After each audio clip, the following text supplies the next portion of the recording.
Welcome to the Borough Life podcast with James and Rosie. Every month we chat to local guests to celebrate the great things happening in and around Wigan Borough. Let's get started, shall we?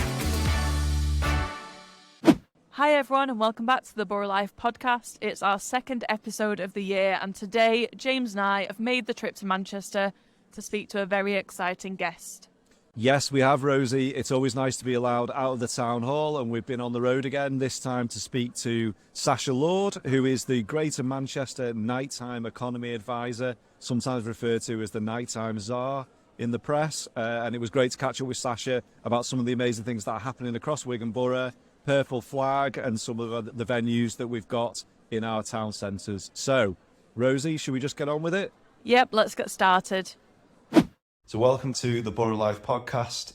Myself and Rosie have made a little trip across to Manchester. We're in central Manchester today and we're here with a very special guest. So Sacha, it's great to have you on. Could you please introduce yourself and tell us what your job title is, and then we'll go into talking about the amazing role that you play in Greater Manchester. Thank you for the invite to the podcast as well. So my name is Sacha Lord and I'm the Nighttime Economy Advisor for Greater Manchester. So that covers all 10 boroughs of Greater Manchester. Sometimes people say, okay, name the 10. I don't normally get about 8 or 9, I always forget one or two. But ultimately I advise directly into Andy Burnham. So, right, we're happy with that then. Just, I'm guessing Wigan's one of the ones that you always get. Do you know what? I've said this before, and I'm not saying this just because it's a podcast for Wigan, but Wigan is most definitely one of my favourite boroughs. And it feels, we were talking about this before, weren't we? The people in Wigan are just so down to earth. And certainly within the council, it feels like there's a let's do it, rather than sometimes there's a computer says no sometimes. But absolutely in Wigan, it's get-go from the start. So yeah, I completely agree, and I think, like we were saying, I think you quite enjoy popping over, don't you, when you're over doing your projects in Wigan? So we'll come on to that in a little bit. I just thought to kick us off, could you just maybe just explain a little bit more about to our listeners about what a nighttime advisor is, and what kind of stuff that you help Andy Burnham, the GM Mayor, with, and the other local authorities? So I think to explain that, really, I've got to explain my background. So I went to school in Manchester, I went to a good school, didn't get any A levels, got 2 years in an E.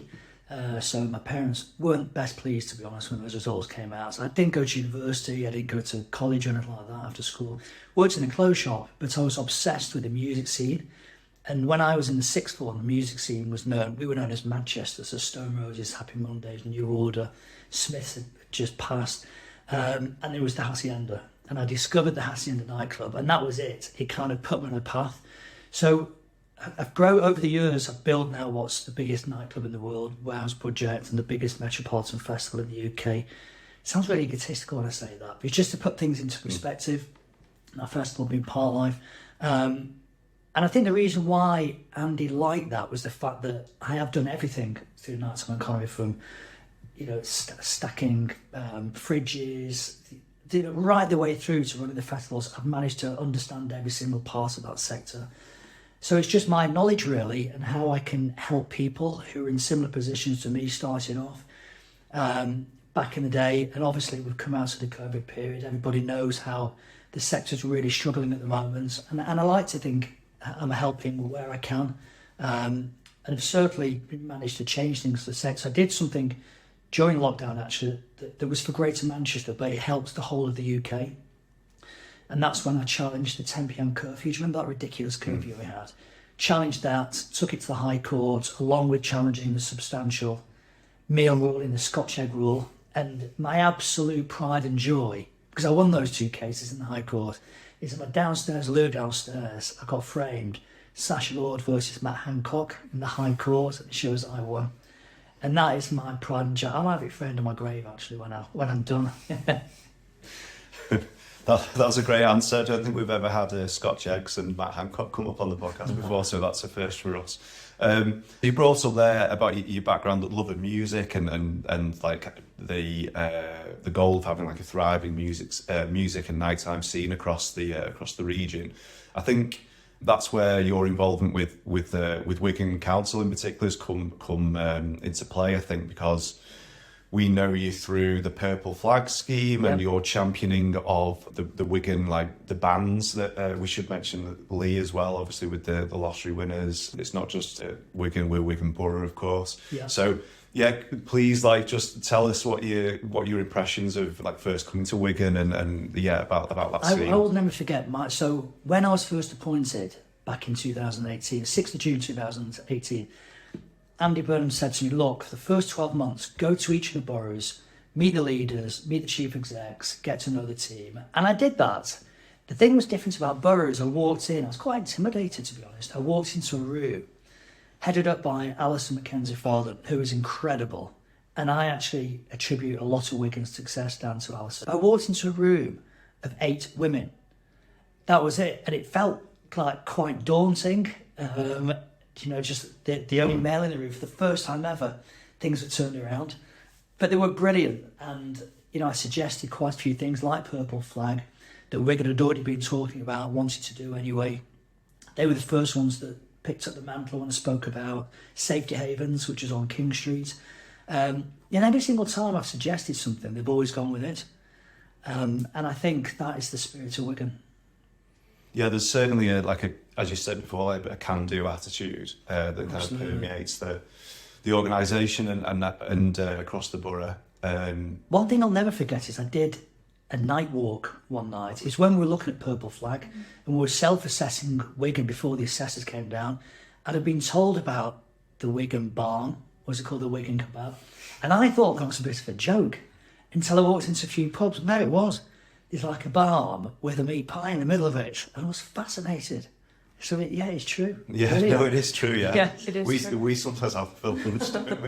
Yeah, on a deck, if we've got like an afternoon that's not too heavy, we can afford to have that many carbs in the system. That's probably a good time for us to take a break, Rosie, just as Wigan Kababs come into the conversation. We'll go into an advert and we'll be straight back with the second part of the interview. When you're out, don't spoil the view. Take your rubbish home with you. Keep it clean. Keep it clean, keep it clean, keep it clean. Don't let your litter spoil the scene. Use the bin and keep it clean. Keep it clean. Keep it clean, keep it clean, keep it clean. So we're going straight into the second half of our interview with Sacha, and I started off by asking him to tell us a bit more about Purple Flag. There is a real point there, though, isn't there, about like the identity of Wigan and kind of the stuff that we're delivering. So I was going to ask about Purple Flag. So for someone who doesn't know Purple Flag, can you just give us a bit of background on it? Yeah, Purple Flag is the whole of Wigan Centre they were assessed by independent assessors that work for Purple Flag, and they come down and spend the whole night and the morning walking around, and it's testing things like are most venues accessible? Are you catering for everybody? How are you dealing with security? How are you dealing with issues on the night? So obviously the Safety Havens ticks a massive tick in the box. Things like litter. So when people leave, I keep saying King Street because that's probably the busiest area. When people leave King Street, it's 6 a.m, possibly 7 a.m, when families are coming out for breakfast and stuff. Is it clean and the litter? So do all those things. They look closely at the CCTV. And I remember the CCTV room in Wigan, I think, is the best in Greater Manchester. It was fascinating. But yeah, they assess all these things, and I'm delighted to say it passed with flying colours. And it's an internationally recognised accreditation, isn't it? The Purple Flag. Absolutely, it's just launched in Australia as well. Yeah. So before I came along, I think Bury had it, and Stockport and Wigan, Treffin had just got it. So we're nearly at 50% now of all boroughs in Greater Manchester. And if we get to 100%, no other city region's ever done that. And it's sort of like a recognition, isn't it, that everyone's pushing in the right direction. They're ticking all, as you say, ticking all the boxes for what people would expect for a safe and enjoyable night out.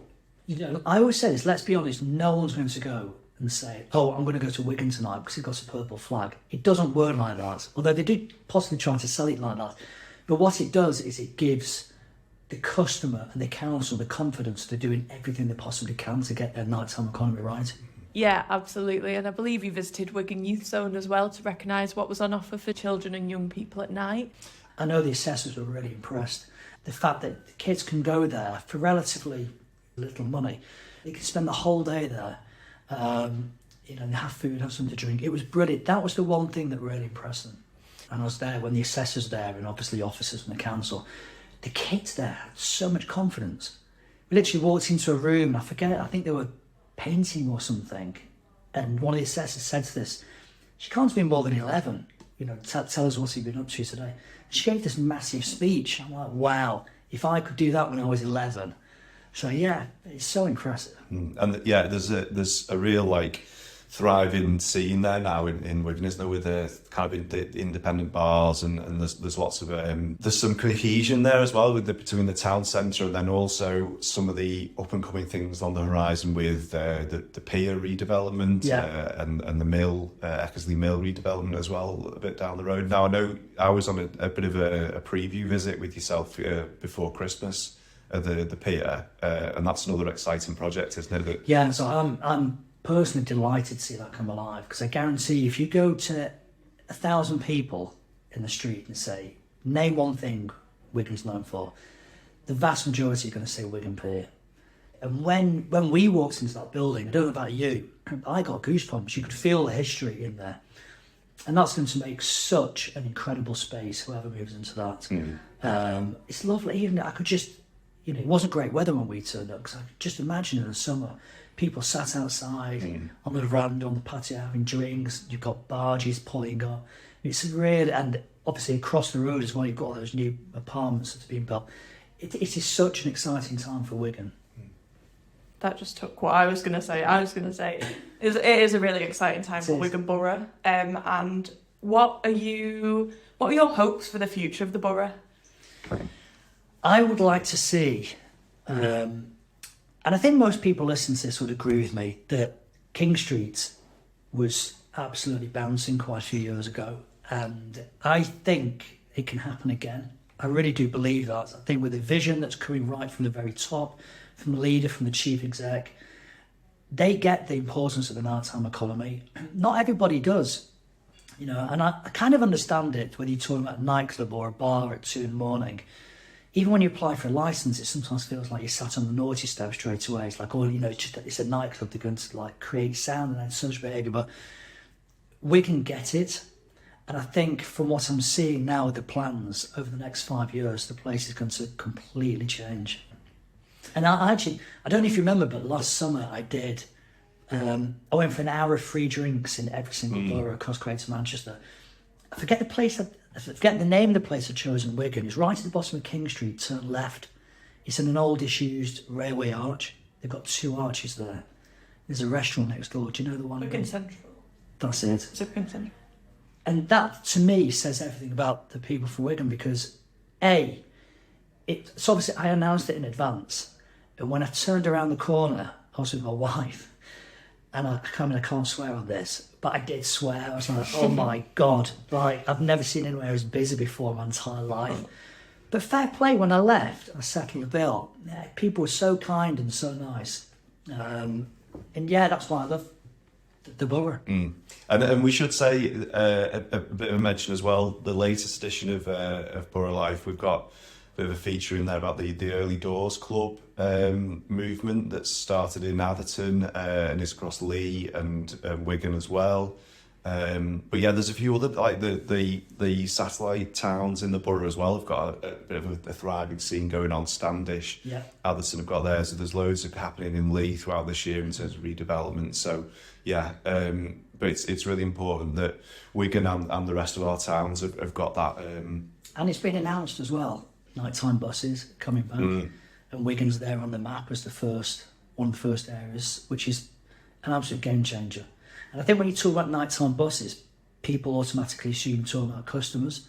But for me, the staff are more important. When you finish at 2, 3, 4, 5 in the morning and there's no public transport, you've got to then get a taxi, which isn't viable when you've been working. So the fact that buses are going to be there, I think, is amazing. One of the best things that's happened since I've been appointed in 2018. Brilliant. Sacha, thanks very much for coming on. if I was to ask you a difficult question, Oh God. in terms of the Wigan music scene at the moment, I think we've asked this a few times in episodes.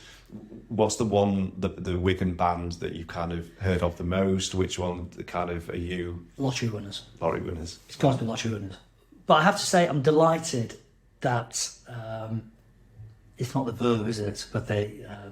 Yeah, Richard Ashcroft's playing he's at playing at Wigan. Robin Park. Yeah. Yeah. Which I think is going to be amazing. There's certain gigs you go to that you'll never forget because they're seminal gigs. Oh, were you there at Hay Hall? No, Oh, I right. wasn't there. But I think this one coming up is going to be a seminal. Yeah, I think so. Yeah, Noel Gallagher as well. The Lathams. And the Lathams, yeah, of course, yeah. Thanks very much. No, thank you. So, Rosie, I know we say this every time, but that was another great guest there, wasn't it? We really enjoyed speaking to Sacha. We could have spoken to him for so much longer. He's such an interesting individual. And I think he really enjoys coming across to Wigan Borough, doesn't he, to get involved in all of our projects. So we're lucky to have him and we enjoy working with him. And also, he may have stolen our thunder a little bit, mightn't he? Because he kind of mentioned who we've got coming up on our next episode. So, Rosie, do you just want to confirm the details? So our next guest is Alison Mackenzie-Folan. She's Wigan Council's Chief Executive and she's an inspiring leader who'll be coming on to talk all about International Women's Day. We'll definitely be on our best behaviour, won't we? So, Rosie, if anybody wants to, as ever, catch up with any of the Borough Life podcasts or the extra content on Borough Life Plus or from the magazine itself, where do they find it? If you want to look back at past editions, head to wigan.gov.uk/Borough Life or just search Spotify or Apple Podcasts for the Borough Life podcast. Thanks for joining us once again and we'll see you next time. Thanks, Rosie. See you next time.